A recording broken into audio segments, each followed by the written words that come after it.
Bonjour, aujourd'hui on va causer un petit peu de Scream 6.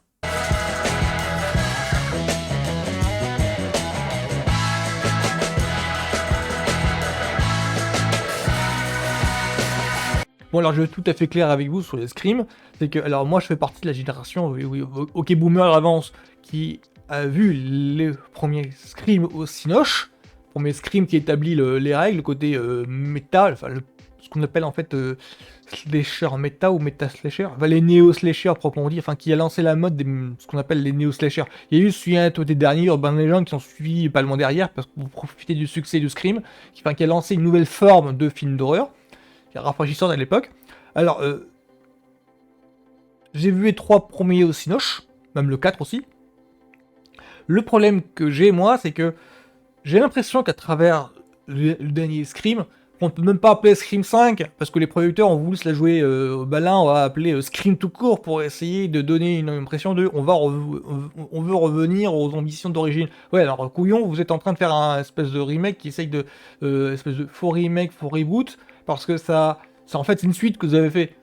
Mais vraiment, c'était une suite. Enfin, on n'est pas plus dans le cadre de c'était un Star Trek avec des dimensions parallèles. Là, c'était vraiment d'un truc du. Bah oui, vous avez fait un numéro 5, hein, tout simplement. Vous avez fait un numéro 5. C'est pour ça que j'ai du mal à appeler Scream tout court ou Scream 6, parce que. Bah oui, mais est-ce que le dernier ne s'appelle pas. Le dernier ne s'appelle pas Scream 5, tout simplement.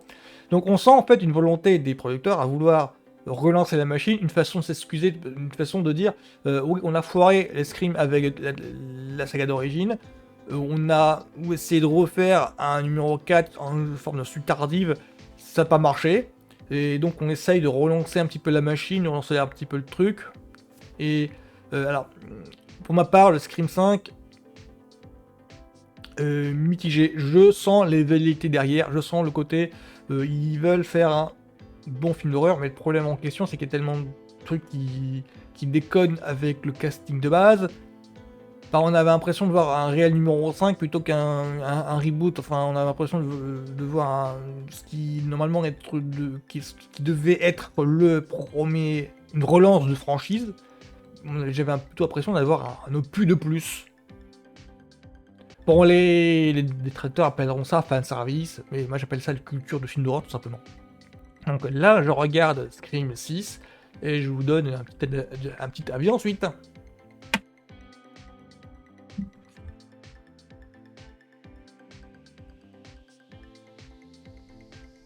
Ah oui, c'est vrai, ça se passe à New York. Comme un certain.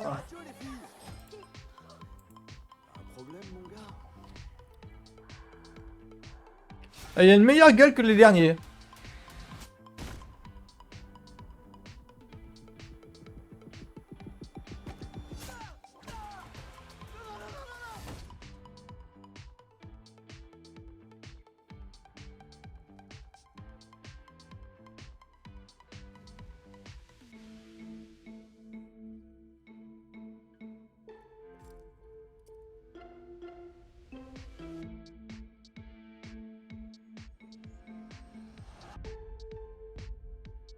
Je vis avec ce secret. Il y a une noirceur. Oui, donc c'est deux personnages que l'on voit déjà dans le dernier, dans Scream 5. On va continuer à nous traquer. On se casse. On a un passé en commun. Ouais, je crois que c'est des Pantiers ça. Et Cornicos revient. Il est différent des autres Ghostface. C'est quoi cet endroit? Un sanctuaire. On l'attire ici. Et là on le bute. Allô? On va jouer à un jeu. Tu sais que tu dois être le 10e gars qui s'amuse à ça. Et ça se termine jamais bien pour l'abruti derrière le masque. Peut-être. Mais t'en as jamais eu un comme moi, Kevin.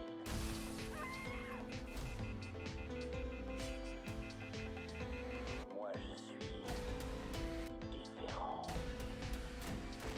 Crois-moi, je vais pas te rater. Tu vas prendre cher, connard.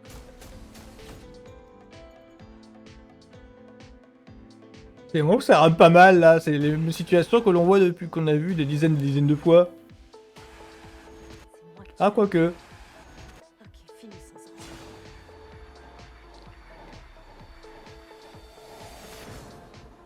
Ok, il y a pas mal de têtes nouvelles, donc c'est bon signe. Alors... alors ça c'est génial.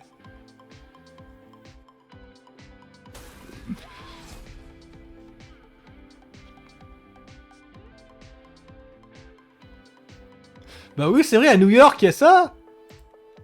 Ça, je pensais pas qu'il... j'ai... Ah, à la limite, j'aurais préféré découvrir ça dans le film. Parce que là, si j'ai bien compris le truc pour la fin, c'est que c'est vrai qu'à New York, il y a ça. Je pensais pas qu'ils auraient joué sur ça.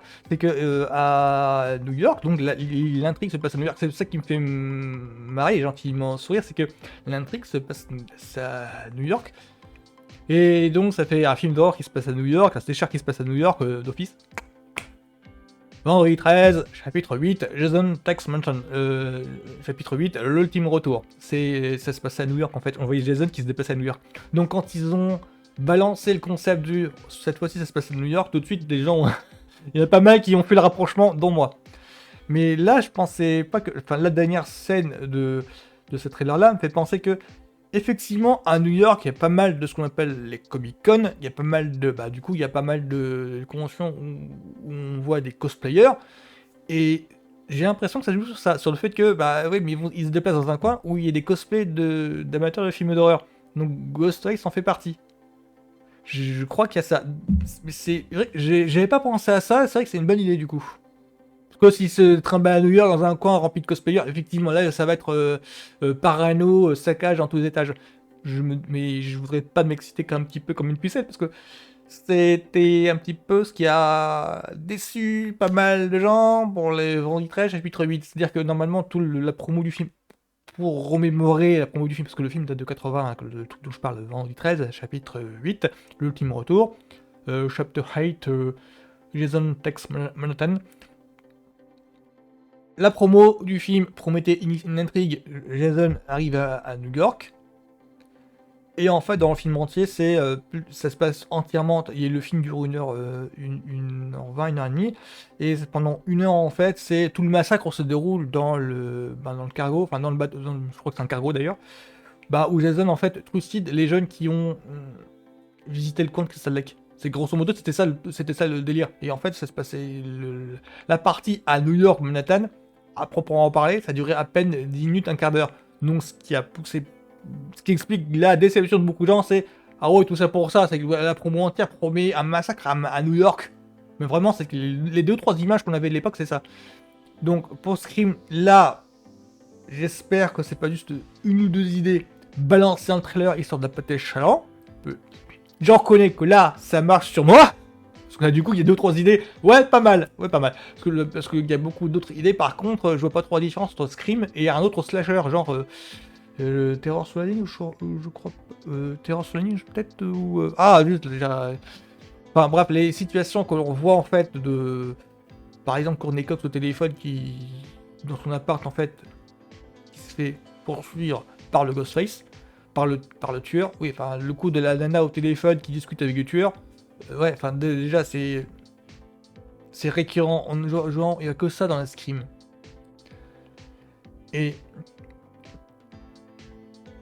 on a déjà eu ça 3 milliards de fois dans d'autres slashers qui ont pompé Scream. Donc il y a un côté, on tourne en rond. Donc là, pour le moment, ça... Je dirais que ça me donne envie, parce que ça a l'air efficace, mais pas au point de payer une place de Cinoche pour ça, quoi. Enfin, c'est bon, j'ai eu ma dose avec Scream 5 qui m'avait suffisamment déçu. J'ai pas vu Scream 5 au Cinoche, hein, pour tout vous dire.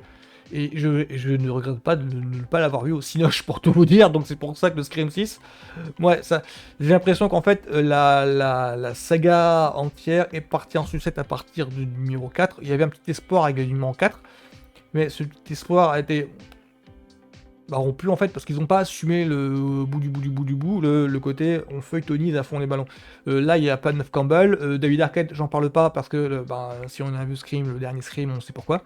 Donc là il n'y a que Courtney Cox et là ça sent un petit peu ils font avec ce qui reste et c'est toujours pas bon signe. J'espère que dans ce dernier là ils vont réussir à étoffer un minimum les personnages survivants du 5e volet pour feuilletoniser un petit peu le truc parce que dans une saga, la feuilletonisation est importante pour l'attachement entre les personnages. C'est pour ça que Fast and Furious, en fait, ça continue jusqu'au 10e et on prévoit déjà comment ils vont faire pour le 11e. C'est parce que, bah oui, on s'est attaché à eux, l'air de rien. On s'est attaché à eux. Donc, du coup, il y a tout le groupe cast, le Mindcast là qui se constituait. Oui, on se rapproche plus d'une série télé. Mais ce qui fait le succès des films, c'est ça. C'est de s'attacher aux personnages et tout. Donc, qu'on a plaisir à retrouver de film en film. C'est pour ça que je pense qu'il y a beaucoup de sagas en fait qui coulent parce qu'en fait il y a les 2-3 têtes d'affiche qui sont absentes et du coup voilà, le public ne suit pas par rapport à ça. Donc là pour moi Scream 6, c'est visuellement c'est efficace, ça donne envie. Mais le manque de bol, sur le papier, c'est de moins en moins alléchant. Il y a trop de têtes d'affiche maintenant qui sont absentes. Ils ont intérêt à ce que les nouvelles têtes d'affiche. Parce que là, par exemple, il y a Gina Ortega dedans qui cartonne avec Wednesday. C'est elle qui fait Mercredi Adams. Là, elle est dedans. Et donc, j'espère pour eux que ça va suffire à relancer l'intérêt. Sous l'impression que j'ai, c'est que Gina Ortega commence à cartonner sévère. Que du coup, ils peuvent miser dessus. Ils peuvent capitaliser dessus. Ils peuvent dire ouais, bah en fait, la nana là, vous la connaissez pour Mercredi Adams. Et ils peuvent capituler dessus.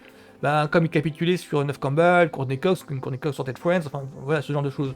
Donc, sur le papier, peut-être un conflit de génération qui s'oppose avec moi, mais sur le papier, c'est de moins en moins alléchant, mais à l'image, ça promet d'être efficace.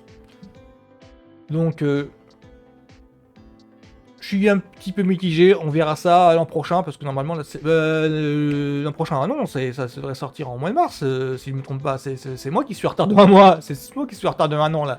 Donc, ouais, on verra ça, je ne suis pas convaincu, pour tout dire, je suis pas convaincu. Donc on verra ça, donc on va jouer sur pièce, c'est tout ce que je peux dire. Donc je suce les gens à la semaine prochaine.